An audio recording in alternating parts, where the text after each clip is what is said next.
يعني سؤالي بس لمجلس الإدارة بتاعت النادي الأهلي بجد، من إمتى الأهلي لعيب بيفرض شخصيته وبيفرض نفسه بهذا الشكل وبياخد هذا الكيان اللي خارج عن كل نطاق وعن كل منطق؟ اللي ما حصلش من حسام حسن ولا إبراهيم حسن ولا طاهر أبو زيد ولا رمضان صبحي ولا كل النجوم ولا إبراهيم سعيد ولا أي نجم فكر بيوم من الأيام إن هو يشوف نفسه والاهلي اداله الفرصه واداله.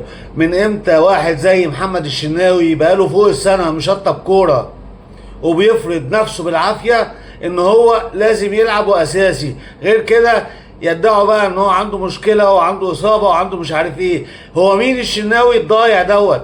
الشناوي ده اسوأ ما في الاهلي، بجانب صفقات فاشله، بجانب الدفاع والهجوم اللي ضايع. انما الشناوي لازم واقفه معاه. ومين بيحمي الشناوي؟ ولو الشناوي كسر عنا وليه فلوس عند الاهلي نلم له وندفعها له. انما دوت اسوأ حارس مرمى، ولولا الاهلي ما كان حد عرف الشناوي ولا شاف الشناوي.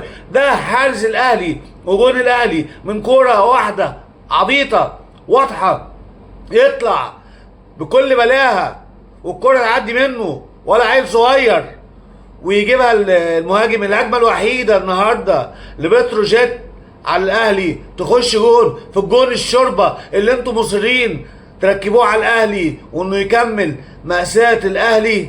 الشناوي لازم يرحل، وقلت كده في فيديوهات كتير قبل كده.